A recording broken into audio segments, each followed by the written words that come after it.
তো কিছু দোয়া তাসবিহ তাহলিল থাকে।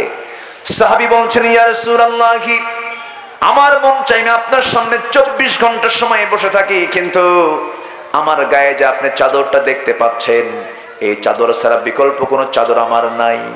এই জন্য আমার বাড়িতে আমার বউ যে কাপড়টা পরে আছে সেই কাপড় দিয়ে তার নামাজ হবে না। এই জন্য আমার এই চাদর আমি যখন চলে যাব, আমি যখন ওই গুহার মধ্যে চলে যাব, আমার স্ত্রী গায়ে চাদরটা দেব, সেই চাদরটা দিয়ে সে বাকি ফজর নামাজটা পড়ে নেবে। অর্থাৎ একই চাদরে তারা দুজন নামাজ পড়েছেন, তবুও তারা নামাজ ছাড়েন নাই। একজন সাহাবী আমার নবীজি জাতুর রিকায় যুদ্ধের ময়দানে রাত গভীর হয়ে গেছে, নবীজি তাঁবুর মধ্যে অবস্থান করছেন। রাসূল বলছেন, ও আমার সাহাবীরা, তোমরা পাহারায় থাকো, আমি একটু ঘুমাই, আমি একটু বিশ্রামে চলে গেলাম। দুজন সাহাবীকে সীমান্ত প্রহরায় নিয়োগ দিয়েছেন, আব্বাত এবং আম্মার, দুজন সাহাবীর নাম। দুজন তারা দাঁড়িয়ে আছেন। হঠাৎ করে আম্মার বলছেন, ভাই আব্বাত, আমার ঘুম চাপ দিচ্ছে, আমি একটু ঘুমাবো, তুমি পাহারা দাও। সাইয়েদনা আব্বাত তিনি দাঁড়িয়ে আছেন তরবারি নিয়ে, তীর নিয়ে। হঠাৎ করে মনে হলো তাহাজ্জুদের এমন লোভনীয় সময়, আমি খামাখা দাঁড়ায় থেকে লাভকে শত্রু তো দেখি না। ওযু বানালেন, নামাজে দাঁড়ায় গেলেন, নামাজ পড়া শুরু করেছেন। সাইয়েদনা আম্মার ঘুমের ভিতরে আছেন। নামাজ যখন শুরু করেছেন, শত্রু তাকে লক্ষ্য করে তীর মেরে দিয়েছে, ডান পায়ে তীরটা লেগেছে, নামাজ ছাড়তেছেন না। ওই তীরবিদ্ধ অবস্থায় রুকু করলেন, সিজদা দিলেন, আবার দাঁড়িয়ে গেলেন। আরেকটা তীর এসে, শত্রুপক্ষের তীর এসে বাম পায়ে লাগলো। বাম পায়ে লাগার সঙ্গে সঙ্গে রক্তগুলো ফিনকি দিয়ে পড়তেছে। ঘুমন্ত সাহাবী আম্মার জায়গা পেয়ে বলছেন, ও আব্বা, তুমি কি করো? শত্রু তোমাকে চিহ্নিত করে ফেলেছে, হত্যা করে ফেলবে, নামাজ ছেড়ে দাও। সাইয়েদনা আব্বা ওই অবস্থায় আবার রুকু করলেন, সিজদা দিলেন, তাসবিহ তাহলিল পড়লেন, তাশাহুদ পড়লেন, সালাম ফিরলেন। এমন সময় বলছেন, ভাই আম্মার, আমি অনেক আগেই টের পেয়েছি শত্রু আমাকে অ্যাটাক করে ফেলেছে, নামাজ কেন ছাড়লে না তুমি? আব্বাদ বলছেন, ভাই আম্মার, নামাজের মধ্যে আমি এমন ভাবে নামাজ পড়তেছিলাম যেন আমার আল্লাহ আমার সঙ্গে কথা বলতেছে। আমি আল্লাহর সঙ্গে কথা বলছিলাম, এত মজা নামাজের মধ্যে আমি পাচ্ছিলাম। আমার মন বলছিল, দুইটা তীর দুইটা পায়ে লাগলো, যদি এই নামাজের মধ্যে আরেকটা তীর আমার বুকটা ভেদ করে ফেলে, মুহাব্বতের নামাজ আমি আব্বাদ কখনো ছাড়তাম না। এই জন্য নামাজের মধ্যে মজা পাওয়ার দরকার আছে না নাই? আসতে বলবেন না, আছে না নাই? আছে। নামাজটা পড়বো আমরা রেগুলার বলি, জোরে বলি ইনশাআল্লাহ, আরো জোরে বলি ইনশাআল্লাহ। আমার ভাইয়েরা, আমার বন্ধুগণ, ফরজ লঙ্ঘন করা যাবে না। নামাজ একটা ফরজ বিধান, কোনো হারাম কাজে নিজেকে জড়ানো যাবে না। হালাল জীবনটা গ্রহণ করতে হবে, আর শত্রুকে চিহ্নিত করতে হবে। আমাদের শত্রু আছে না নাই? গোটা পৃথিবীতে 180 কোটি মুসলমানের সবচেয়ে বড় চরম দুশ্মন হলো ইহুদির বাচ্চারা। আমার দেশেও কিছু ইহুদিদের দালাল আছে না নাই? আসতে বলবেন না, আছে না নাই? দালাল আছে। মুসলমানদের প্রথম কিবলা হলো বাইতুল আকসা। আমার নবী প্রথমে বাইতুল আকসাকে লক্ষ্য করে নামাজ পড়েছেন। আজকে বাইতুল আকসা অবরুদ্ধ করে রেখেছে। বাইতুল আকসা কি আজকে অবরুদ্ধ করে জুমার নামাজ পর্যন্ত পড়তে দিচ্ছে না। হামাস বহুদিন পর তারা আক্রমণ করেছে ইসরায়েলকে লক্ষ্য করে। আমার বন্ধুগণ জীবন দিচ্ছে, বুকের তাজা প্রাণ তারা ঢেলে দিচ্ছে। আর আমার দেশের কিছু মুনাফিক মার্কা ঘোমটা মারা কিছু হুজুর বলে, হামাসের কি দরকার ছিল ইসরায়েলকে হামলা করা? দেখছেন, এরকম কিছু মুনাফিক আছে না নাই? আসতে বলবেন না, আছে না নাই? আচ্ছা, এমন কিছু মুনাফিকও আছে। পৃথিবীর যে প্রান্তেই মুসলমান বসবাস করুক, সে আমার কি? আসতে বল, সে আমার কি? ভাই, যে প্রান্তেই থাকুক না কেন, যার হৃদয় মুসলমানের কষ্টে কাঁদে না, সে মুসলমান হতে পারে না। ফিলিস্তিনের বাইতুল আকসা, ছোট্ট শিশু ইসরায়েলের সামনে দাঁড়িয়ে আছে, বুকের বোতাম খুলে দিয়ে বলে, ইহুদির বাচ্চা, কয়টা গুলি চালাবি চালা, জীবন দেব, বাইতুল আকসা আমাদের। আল্লাহু আকবার বলবেন না? পৃথিবীতে একটাই রাষ্ট্র অবৈধ, যেটা ইসরায়েল, যার নির্দিষ্ট কোনো সীমান্ত বর্ডার নাই। খালি ঠেলে, খালি কি ঠেলে, ওদেরকে নির্দিষ্ট কোনো এরিয়া আছে, খালি ঠেলতেছে। ওদের কামই হলো ঠেলা। যারা জমি ঠেলে তারা কি ভালো মানুষ? তারা কি ভালো মানুষ? না। এই ইহুদিরা লক্ষ পয়গম্বরের বিরুদ্ধে তারা ষড়যন্ত্র করেছে, হাজারো পয়গম্বরকে তারা হত্যা করেছে, শহীদ করেছে। আমি তোমার সফর সঙ্গে হতে চাই, আপনার সঙ্গে থেকে আমি আপনাকে একটু চিনতে চাই, কিন্তু তুই আমার সঙ্গে থেকে কোনো লাভ হবে না, তুই বাঁকা জাতি, তুই আমার কথা মানবি না।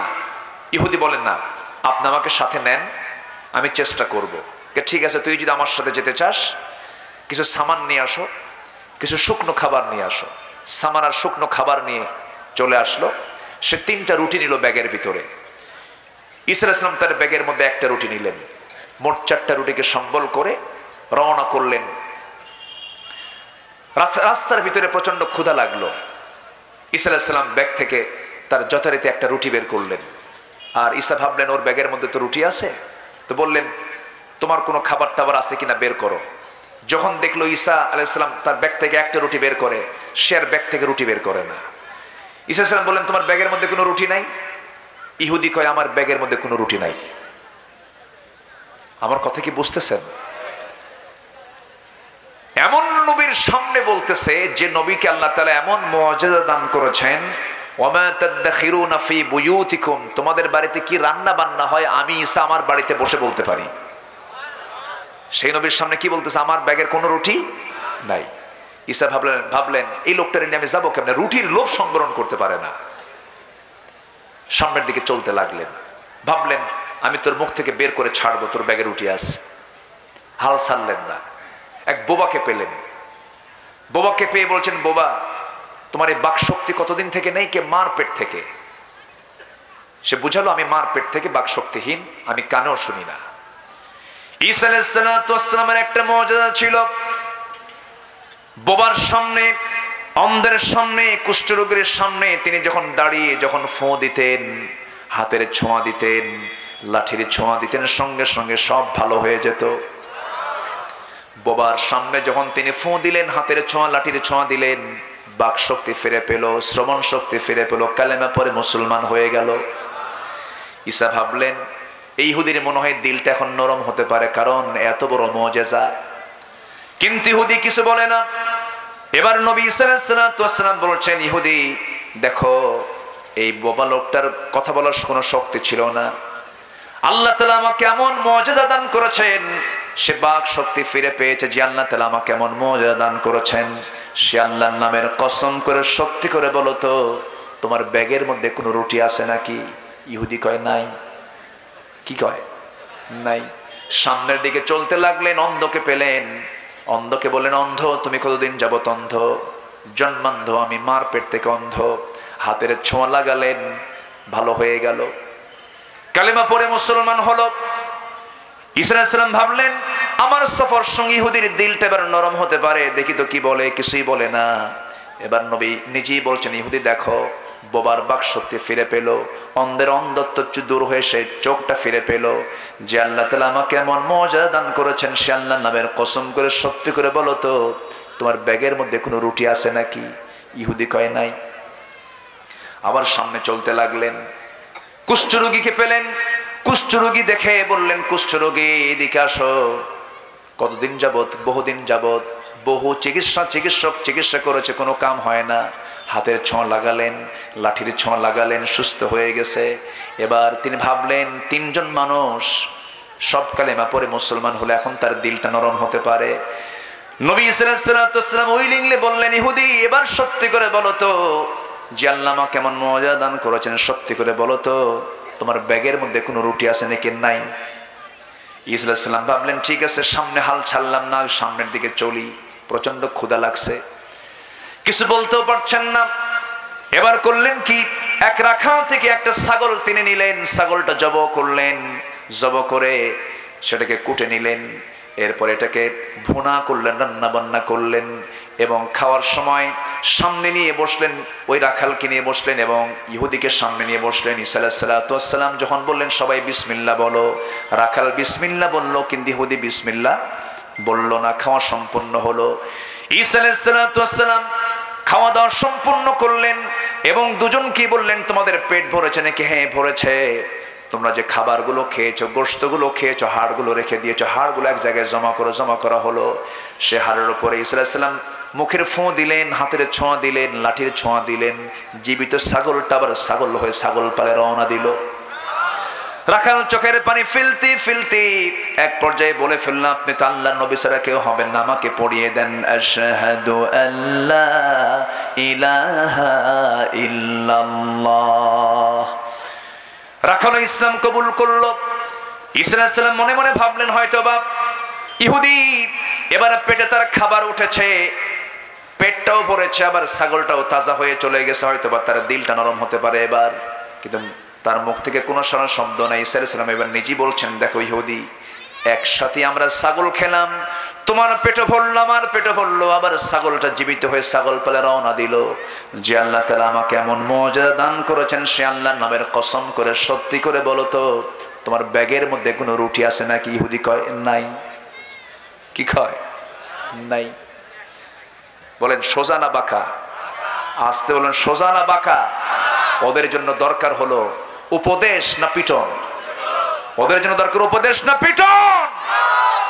সবচেয়ে বেশি শায়েস্তা করেছেন মুহাম্মদ সাল্লাল্লাহু আলাইহি ওয়াসাল্লাম। এদের গোটা পৃথিবীতে কোথাও জায়গা নেই। যাযাবর এরা, কিয়ামত পর্যন্ত লাঞ্ছিত হবে এরা।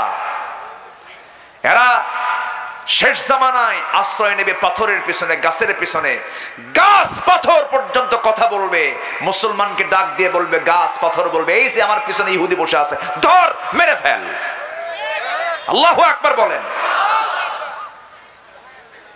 সম্মানিত ভাইয়েরা, সামনের দিকে চললেন। চলতে চলতে চলতে চলতে ক্লান্ত হলেন। আল্লাহর পয়গম্বর ঈসা আলাইহিস সালাতু ওয়াস সালাম ঘুমিয়ে পড়লেন। পাশে সামানটা রাখলেন, ছোট্ট লাঠি ছিল, লাঠিটাও রাখলেন। এখন এই ইহুদি চিন্তা করে, এই বোবা ভালো হলো, অন্ধ ভালো হলো, কুষ্ঠরোগী ভালো হলো, ছাগল তাজা হলো, সব মনে হয় এই লাঠির কুদরত। ছোট্ট লাঠি। আল্লাহর পয়গম্বর ঘুমের ভিতরে এদিকে সে লাঠিটা নিয়ে আউট। নাই, এরা হলো চোর। এরা কি বলেন? এরা কি বলেন? চোর, লোভী, চোর, মিথ্যুক এরা। এরপর ঘুম থেকে জায়গা পেয়ে দেখেন সফর সঙ্গী নাই, লাঠিটাও নাই। ঈসা আলাইহিস সালাতু ওয়াস সালাম ভাবলেন, আহারে কি সফর সঙ্গী পেলাম, সামানটাও শেষ পর্যন্ত নিয়ে চলে গেল, আমাকে রেখে চলে গেল। এই দিকে ইহুদি করতেছে কি, সে প্রচন্ড লোভী। যে এলাকায় সে গিয়েছে সে এলাকার রাজা প্রচন্ড সুস্থ অবস্থায় বিছানায় কাতরাচ্ছে। দরবারে গিয়া উজিরদের, মন্ত্রীদেরকে ডাক দিয়ে বলছে, তোমাদের রাজা মশাইয়ের কি অবস্থা বলো, খুব অসুস্থ, চিকিৎসাও কাজ হচ্ছে না। এবার ইহুদি বলে, শোনো, আমি তোমাদের সামনে ওয়াদা করছি, আমি এমন একজন ডাক্তার, চিকিৎসার জন্য বেশি সময় লাগবে না, শুধু রাজার সামনে আমাকে নিয়ে যাবে, শুধু যাবো আসবো, রোগী ভালো হয়ে যাবে। জানাকুম আনাকুম, যাবো আসবো, রোগী ভালো হয়ে যাবে। সে ভাবছে মনে হয় এই লাঠি দিয়া সব কাজ হয়ে যাবে। ঈসা আলাইহিস সালাতু ওয়াস সালামের ব্যবহৃত সেই ছোট্ট ছড়ি দিয়া যখন রাজার সামনে, যখন ইহুদি গিয়ে অতিরিক্ত লোভের আশায়, রাজা সুস্থ হলে অনেক উপঢৌকন পাওয়া যাবে, এই আশায় যখন রাজাকে সুস্থ করতে নিয়ে হাতের ছোঁয়া, লাঠির ছোঁয়া যখন দিয়ে দিয়েছে, রাজা ছিল তাজা, গেছে মইরা। এখন বলেন ডাক্তার যদি অরিজিনাল না হয়, যেখানে করতে হবে ইনজেকশন সেখানে করো অপারেশন। হাতুড়ে ডাক্তার হলে যা হয়, এটাকে আসল ডাক্তার না নকল ডাক্তার? হাতুড়ে ডাক্তার। ফলাফল কি হলো? রাজা যখন মরে গেছে, সমস্ত রাগ এখন কার উপরে? বলেন, ইহুদির উপরে। কিল ঘুষি লাত্তি খায়া রক্তাক্ত হয়ে তাকে জেলখানা আটকে রেখেছে। ঈসা আলাইহিস সালাতু ওয়াস সালাম খুঁজতে খুঁজতে বের হয়েছেন, ওই যুবককে খুঁজতে খুঁজতে খুঁজতে পেয়ে গেলেন। রাজ দরবারে ঢুকলেন, সবার ভিতরে কান্নার মাতম শুরু হয়ে গেছে।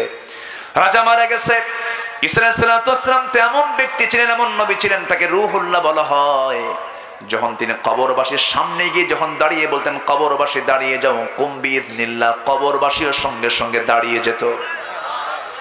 রাজার সামনে গিয়ে দাঁড়ালেন, শুধু বললেন কুম বিইযনিল্লাহ, আল্লাহর নির্দেশে রাজা দাঁড়ায় গেছে। রাজ দরবারের সমস্ত কর্মচারী সহ, সমস্ত উজির সহ সব কালিমা পড়ে মুসলমান হয়ে গেছে। মুসলমান হয়ে যাওয়ার পরে এখন রাজ দরবার থেকে বলা হচ্ছে আল্লাহর পয়গম্বর ঈসা আপনি কি চান, আপনাকে আমরা কিছু হাদিয়া দেব।